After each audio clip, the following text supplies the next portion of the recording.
Siempre se ha dicho que a los muertos hay que llorarlos, velarlos, enterrarlos y dejarlos ir. Es un consuelo al que deberían tener derecho todos y cada uno de los deudos que pierden a un ser querido. En la anécdota de hoy daremos a conocer la lucha que llevó la familia de uno de los africanistas más connotados del siglo XX hasta poder dar cristiana sepultura a lo que quedó de sus restos mortales. Esta cápsula la titulamos El diente de Lumumba. Somos Oscar Sasso y Daisy Toussaint y esto es Anécdotas de la Historia.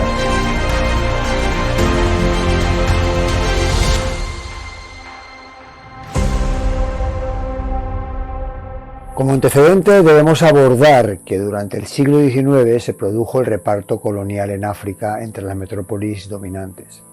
Así fue como Bélgica obtuvo su territorio en el corazón de África, pero todo comenzó cuando el monarca belga Leopoldo II convocó y presidió en 1876 la Conferencia Geográfica de Bruselas, reuniendo a exploradores y científicos de varios países europeos con fines supuestamente filantrópicos para proteger al continente africano de la explotación y de la esclavitud. Poco tiempo después, el mismo monarca belga financiaba una expedición por el río Congo a cargo del famoso explorador Henry Morton Stanley, quien estableció las rutas fluviales y quien negoció diversos tipos de explotaciones con los jefes indígenas. Así fue como Leopoldo II fundó el Estado Libre del Congo como propiedad privada, enviando un ejército de 16.000 mercenarios pagados por él para controlar la explotación con un régimen de trabajos forzados con prácticas de mutilación y muerte que muchos catalogaron de genocidio. Lo cierto es que en 1906 el mencionado monarca, ante las presiones nacionales e internacionales, cedió su territorio congolés al Estado belga, para lo cual él mismo estableció una, pequeña compensación de 50 millones de francos que luego reinvirtió en lujosas posesiones en la Riviera Francesa, que era su lugar de residencia durante los inviernos y donde, por cierto, se ganó a pulso la fama de libertino. Por su parte, el gobierno de Bruselas continuó con las explotaciones del Congo belga hasta el año 1960.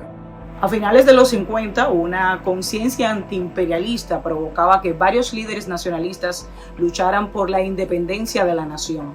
Uno de ellos era Patrice Lumumba, nacido en el Congo belga en 1925, de formación autodidacta ya que fue expulsado de varias escuelas de misioneros. En 1958, ya involucrado en actividades políticas independentistas, funda el Movimiento Nacional Congolés con vistas a crear un Estado laico e independiente capaz de crear un sentimiento nacional para poder superar las imperantes diferencias tribales. Finalmente, el gobierno belga, acosado por presiones tanto internas como externas, decidió tramitar la independencia del Congo.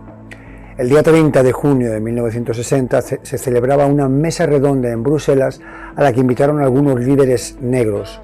Lumumba escuchó indignado los discursos del rey Balduino de Bélgica y de Joseph Kasavubu, su rival y líder de la poderosa tribu Bakongo, alabando la gestión de Leopoldo II, razón por la que pidió la palabra rompiendo el protocolo y dictó un apasionado discurso en contra del racismo que marcó su liderazgo en el nacimiento de la República Democrática del Congo. Hoy nos libramos de un régimen de opresión, sufrimiento y sangre. Ningún congoleño olvidará los crímenes cometidos por los belgas. Ya desde julio de ese año 60 se formó el primer gobierno en el que salió como primer ministro Patrice Lumumba y como presidente Joseph Kasavubu. Conviene hacer la salvedad que en ese momento la presidencia era más protocolar, recayendo sobre el primer ministro la toma de decisiones trascendentes, siendo quien nombra a su gabinete. En cualquier caso, la rivalidad entre ambos líderes marcó desde el principio ciertas divisiones dentro del poder ejecutivo. Como en otras tantas latitudes, con la independencia, pues las empresas de la antigua metrópolis pues veían lesionados sus intereses en favor del Estado y enseguida promovieron rebeliones dentro del ejército.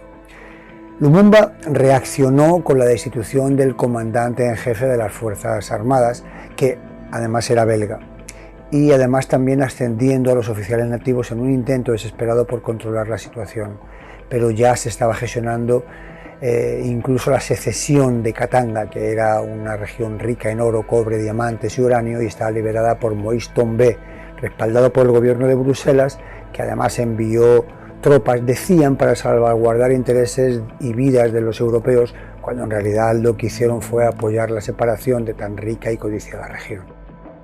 La guerra civil contra Katanga estaba servida. Lumumba ordenó la salida inmediata del ejército belga, así como su delegación diplomática, y ante la negativa como responsable del gobierno congolés, pidió el amparo de la ONU para que ordenaran la evacuación del ejército belga y para que les ayudaran a restablecer el orden.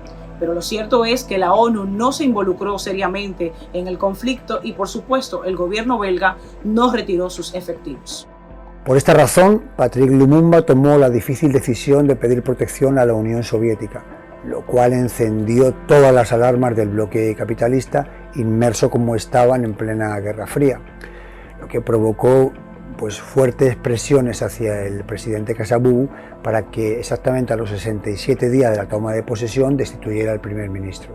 Este reaccionó con reciprocidad, declarando a su vez anticonstitucional tal decisión y destituyendo al tiempo a Kasavubu.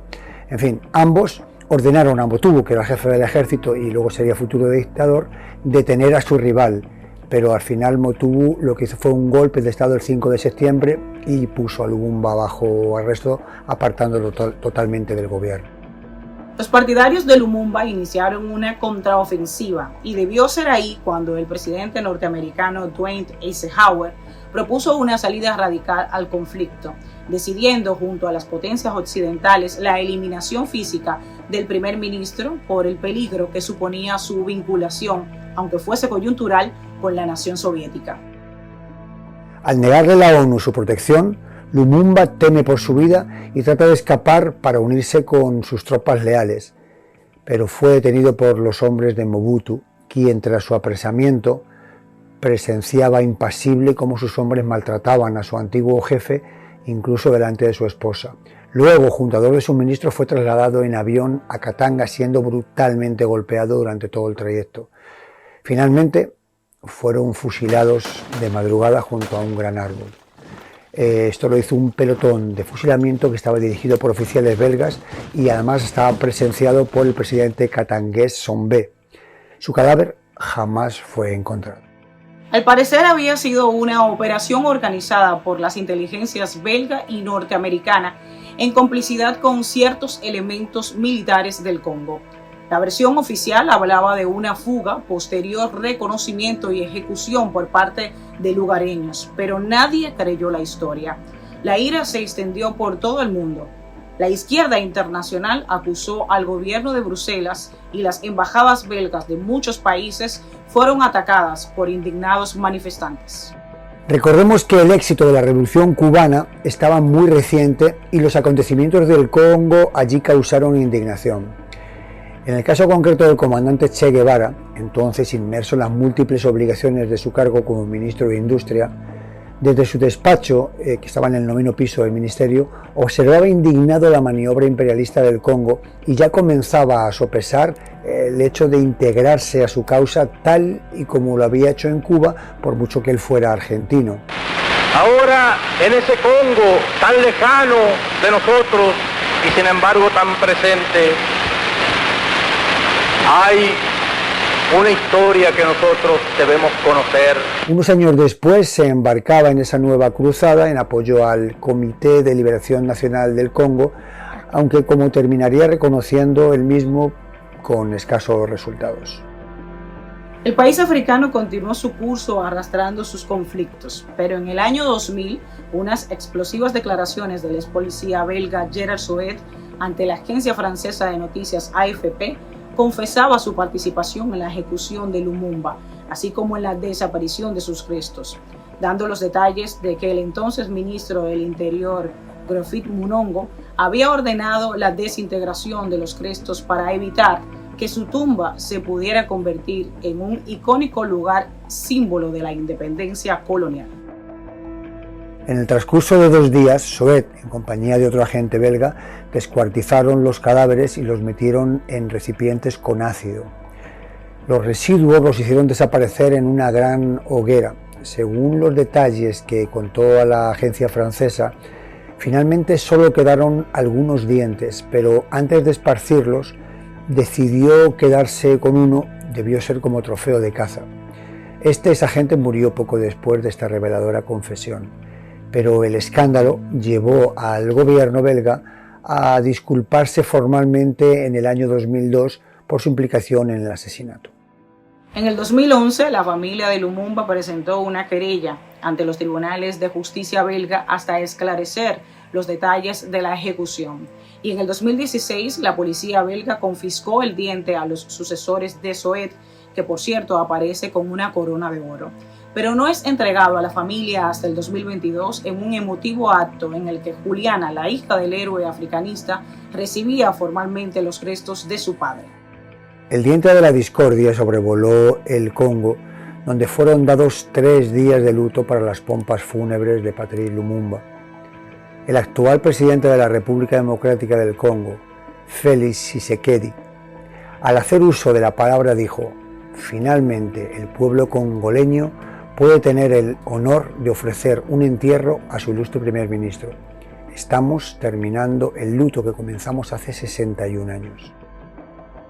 Más de 6 décadas después de la pronunciación de Lumumba y su posterior asesinato, tanto la familia como el país agradecen la aparición de los restos mortales de este héroe nacional para poder honrarlo como merece. Por nuestra parte, recuperamos este acontecimiento y se lo presentamos a ustedes con su contexto político-social en un intento de comprender mejor esta trágica anécdota de la historia.